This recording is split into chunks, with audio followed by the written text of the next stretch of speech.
Colin Farrell's meteoric rise to fame quickly turned the actor into a womanizer and brought about his substance abuse issues.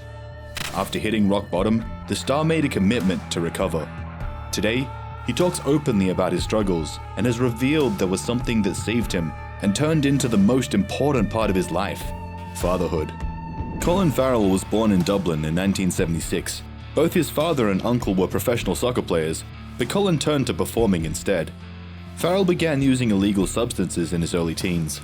Soon, he began using the substances to deal with the frustrations and pressures of his acting career. When the actor auditioned for the Irish boy band Boyzone and got rejected, he went in his first substance abuse spiral. Colin has confessed that he ended up with the psychologists. When he told the health professional how much he had done that week, the man replied, "No wonder you're depressed." The young performer carried on and began working as a line dancing instructor before going to acting school. Colin dropped out once he got a role in BBC's drama Ballycasangel. Farrell started getting bigger and bigger roles until he became known as Hollywood's bad boy. The actor has since confessed that he took this persona too far, saying, "I couldn't find the handbrake." Colin wasn't only known for his acting talents. Fans everywhere discussed his wild love life. In 2001, the star married composer Amelia Warner in a non-legal ceremony in Tahiti. Amelia explained the decision, saying, "It was just a thing we did on holiday." Less than a year later, the couple broke up. Farrell would go on to have numerous flings. One of them reportedly happened with pop princess Britney Spears. The singer finally confessed that the two had kissed, but that their relationship hadn't gone further. The pop star was said to be furious when Farrell allegedly sent her some gag gifts after the romance was over, including a t-shirt that said, "I slept with Colin Farrell and all I got was this lousy t-shirt," and a car sticker that read, "Honk if you slept with Colin Farrell." Another one of the actor's affairs happened with Elizabeth Taylor, who was 75 at the time. Colin was 34. Farrell met the actress' friends while she was recovering from surgery, and he was visiting his newborn son at the hospital. He then sent her some flowers.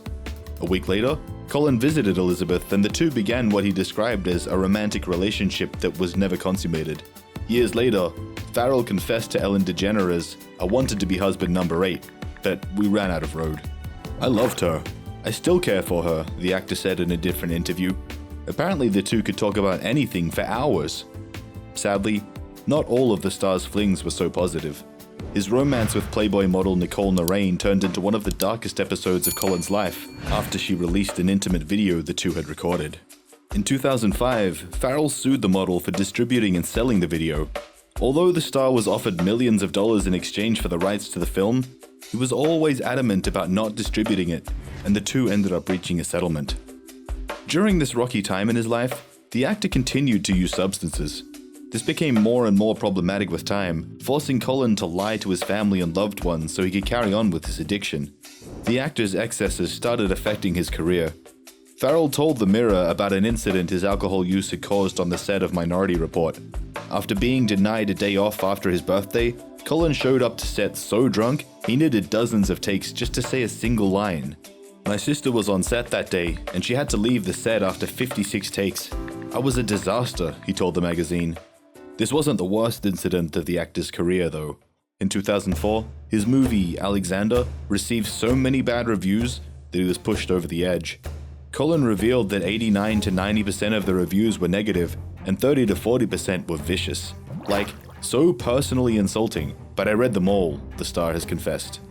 At that time, he was looking to confirm the bad thoughts he had of himself. Like, "I shouldn't be here. Why do I have this career? I can't do this. I'm not worthy," he explained. The actor took the movie's box office flop very personally, especially since he had been sure the movie was going to be a success and win lots of awards. "I wanted to apologize to everyone I met for 6 months," he said. Colin dealt with the disappointment by hiding away in a cabin on a ski resort. He wanted to be in the mountains so that he had an excuse to hide behind a mask and a beanie.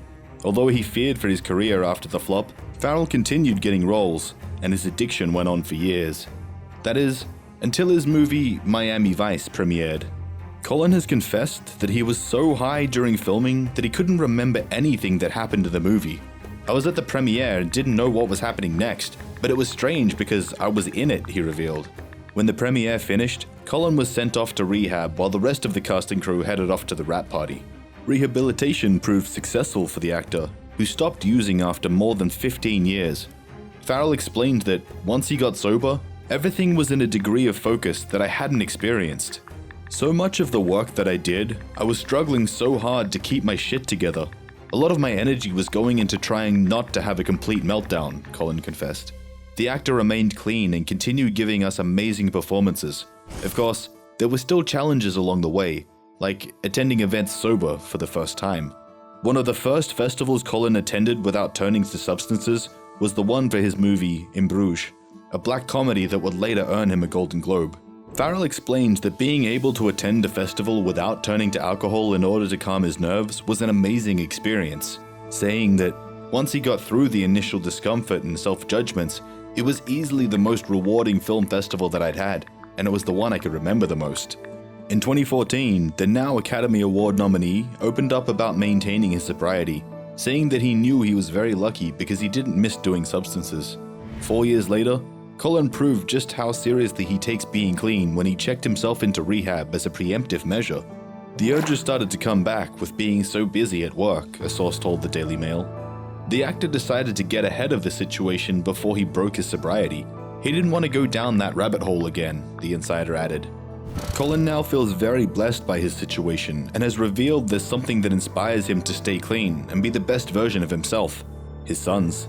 Colin had his eldest child with his ex-girlfriend, model Kim Bordenave, in 2003. Although the couple broke up soon after, they have continued to parent their son James together. James has a rare genetic condition called Angelman syndrome. This syndrome affects only 1 in 500,000 people every year and causes delays in areas such as speech and mobility. Colin has opened up about how parenting a child with special needs inspires him. For James, things that others take for granted, such as eating and walking, are harder. Everything he's achieved in his life has come through the presence and the kind of will that is hard work, Farrell explained. He's a lot to be inspired by. In 2009, the actor welcomed his second son, Henry, with his former girlfriend, Alicia Bachlera-Turush. The pair got together after co-starring in the film Ondine, and their romance lasted nearly 2 years. Farrell shared a hilarious anecdote about Henry critiquing his fashion style. At one point, he told the movie star, "Please, Dad, do not wear the short shorts." The actor has talked numerous times about how lucky he feels to have his sons. "Fatherhood for me is the ultimate success," he said in an interview. Colin has found love again, and it certainly seems more stable than his past flings. In 2016, the press began linking him with someone known as a mystery woman. Later, it was revealed that the woman in question was Kelly McNamara, a staff member of the band U2. In 2017, Colin opened up to Ellen DeGeneres about his relationship, saying that his girlfriend travels a lot, but the two make an effort to see each other. The lovebirds are reportedly still together, although not much is known about the couple. The actor has come a long way since his past excesses.